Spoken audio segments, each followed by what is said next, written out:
धारावी पुनर्विकास प्रकल्पात अत्यंत महत्त्वाचा टप्पा गाठण्यात DRPला यश मिळालं आहे। आजतागायत धारावीतील 63,000हून अधिक गाळ्यांचं सर्वेक्षण पूर्ण झालंय, तर हे आकडे सातत्याने वाढतच आहेत। मात्र ज्या धारावीकरांनी वारंवार विनंती करूनही कागदपत्र सादर केली नाहीत, त्यांच्यासाठीही DRPनं एक संधी दिली आहे। ती नेमकी काय? नेमकं कसं सुरू आहे हे सर्वेक्षण? जाणून घेऊयात आजच्या व्हिडिओतून।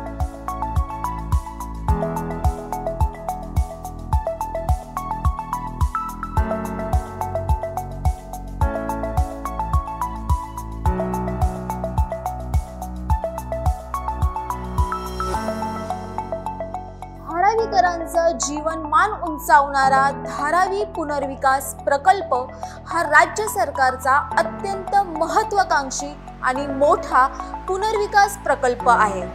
राज्यातीलच नव्हे तर देशातील हा एकमेव असा प्रकल्प आहे ज्यात वरच्या मजल्यावरील झोपडी धारकालाही घर दिलं जाईल। या पुनर्विकास प्रकल्पात कोणीही बेघर होणार नाही। ते नेमकं कसं? राज्याचे मुख्यमंत्री देवेंद्र फडणवीस म्हणतात, धारावीमध्ये पहिल्यांदा अपात्र लोकांना देखील आपण रेंटल हाऊसिंग मध्ये शिफ्ट करतो आहोत। कोणालाही बेघर करत नाही आहोत आणि त्यांनाही 12 वर्षानंतर रेंटल हाऊसिंग त्यांच्या नावाने करता येईल अशा प्रकारची व्यवस्था ही आपण त्या ठिकाणी केली आहे। या प्रकल्पाचे काम हाती घेताच या भागात राजकारणानं डोकं वर काढलं।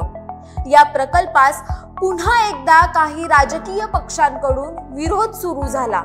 इतकंच नाही तर धारावी बाहेरील लोकांना जमवून महाविकास आघाडीने धारावी पुनर्विकास प्रकल्पाला विरोध होत असल्याचं चित्र उभं केलं। मात्र यावेळी धारावीकर जागरूक झाले। पुनर्विकास प्रकल्पाला विरोध करून वर्षानुवर्षे होत असलेली दिशाभूल धारावीकरांना लक्षात आली। यातूनच पुनर्विकास प्रकल्पाच्या समर्थनार्थ एक चळवळ उभी राहिली। प्रकल्पाचे फायदे, निरोगी आरोग्य आणि जीवनमान उंचावणाऱ्या या पुनर्विकास प्रकल्पाला धारावीकरांनी जोरदार समर्थन दर्शवलं। याचीच प्रचिती म्हणजे प्रकल्पात 63,000 धारावीकरांनी आपले कागदपत्र दाखवून सर्वेक्षणात सक्रिय सहभाग घेतला आहे। नवीन सर्वेक्षणानुसार 95,000हून अधिक गाळ्यांचं गल्लीबोळात जाऊन सर्वेक्षण पूर्ण झालंय।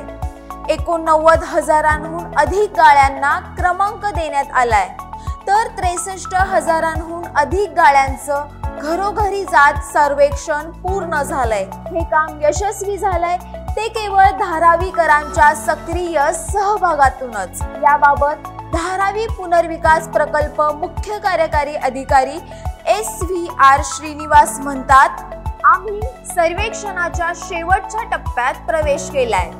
या आकड्यातून स्पष्टपणे कळतंय की धारावीकर पुनर्विकासाच्या बाजूने आहे। त्याचबरोबर ते सर्वेक्षणात सक्रियपणे सहभागी होत आहेत। ज्या रहिवाशांनी अद्यापपर्यंत सर्वेक्षणात सहभाग घेतलेला नाही, त्यांनीही लवकरात लवकर स्वेच्छेने या प्रक्रियेत सहभाग घ्यावा। धारावीत 2007-08 मध्ये निवासी घरं आणि व्यावसायिक गाळ्यांचं दस्तऐवजीकरणाचं काम पार पडलं होतं। साधारण झोपडपट्टी पुनर्वसन प्राधिकरणच्या मार्गदर्शक तत्वांनुसार फक्त तळमजल्यावरील भाडेकरूंना गाळ्यांना मोफत घरांसाठी पात्र मानलं जातं।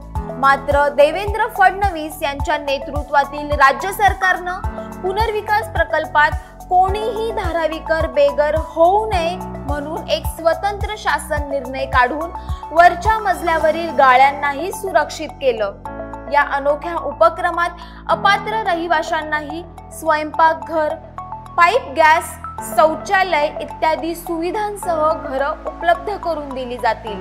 या प्रकल्पासाठी स्थापन करण्यात आलेल्या विशेष उद्देश वाहन नवभारत मेगा डेव्हलपर्स प्रायव्हेट लिमिटेड या प्रकल्पात 1.5 लाख सदनिका बांधेल।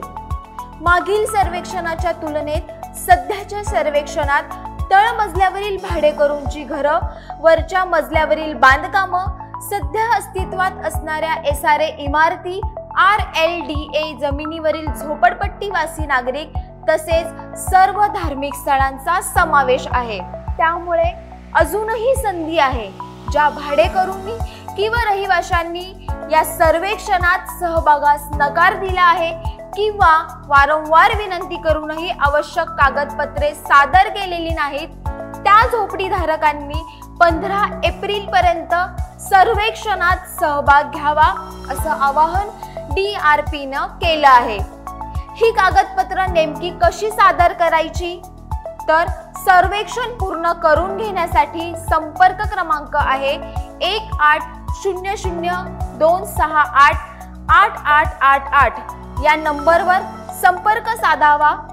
मेल करण्यासाठी surveydharavi@gmail.com किंवा माहीम पूर्वेतील तिकीट काउंटर जवळ NMDPLच्या भाडेकरू व्यवस्थापन कार्यालयास भेट देता येऊ शकते।